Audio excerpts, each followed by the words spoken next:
Kangkong po.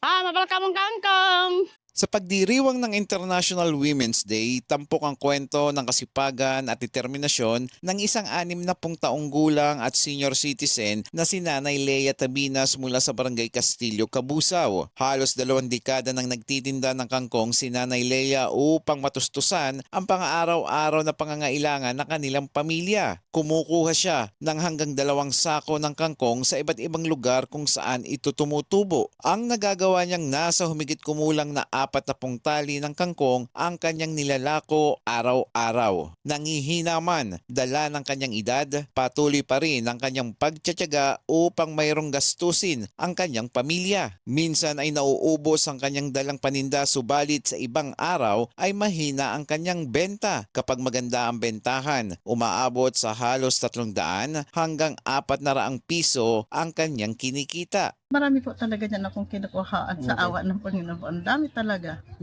Sabi ko nga sa mga pinsan, ang dami talaga. Minsan po, pag nagkukuha po talaga ako, di ba, halimbawa, bali, 2 sako talaga yon. Yung isang sako para sa paninda ko po sa tao yon.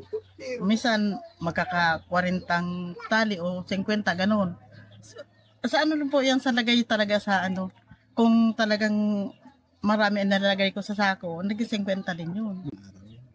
Naubos din po. Meron no, minsan may natitira din po kasi nauunahan po ako ng iba. Mayroong nagdadala din. Minsan 300, 400.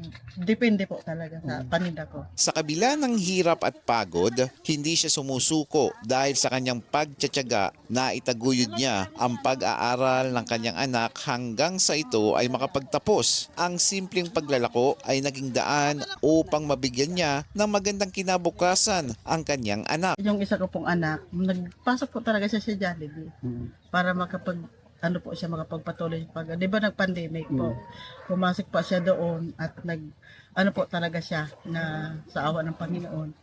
Nakapatuloy po yung pag-eskwela niya hanggang sa patapos po siya. Ayon sa mga residente, matagal na nilang nakikita si Nanay Lea na nagtitinda at inilarawan nila ito bilang masipag, matyaga at hindi marunong sumuko sa anumang hamon sa buhay. Bilang pong sarong ina, talagang siya mahigos para sa mga aking nagigibo niya ang gabos para paano ang mga akin sa pag-eskwela. Sa pagkaaga, nakuha siya dumaning kangkong sa kadlagan para lang maitinda, may pangbalo ng mga akip, pampamahaw. Yun po yan ang ano ko sa iya. Buting ina kasi kahit yung mga anak niya na pag-aaral niya sa pamamagitan ng gulay. Yung sipag niya grabe, parang kahit gabi na, nasa ano pa rin siya, nasa badang. Matagal na po talaga siya naglalako ng kangkong po.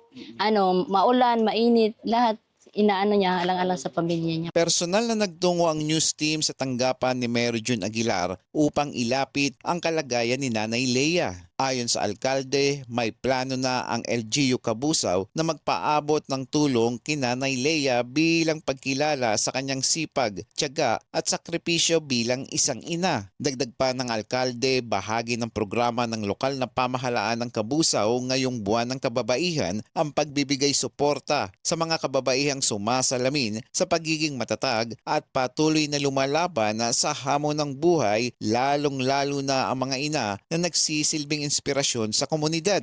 May mga pigplano na ang lokal na gobyerno ng Tasinda kung ano ang pwedeng maitao,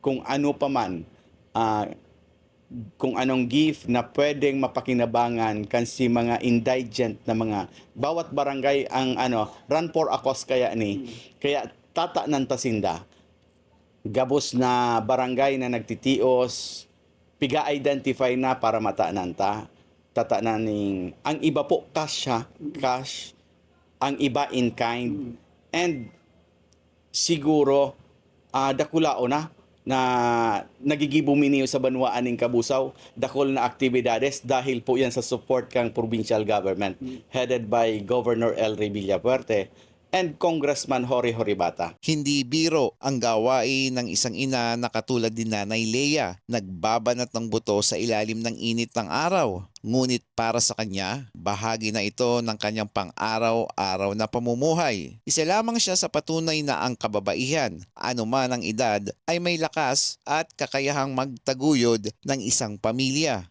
Salamat po, Mio, sa tulong na bibigay mo. Ang Diyos na lang po magpala sa inyo. Glory to God po.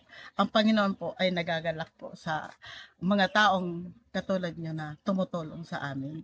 Bilang nanay na din po, na-appreciate ko po yung mga ginagawa niya at bilib na bilib po ako sa kanya.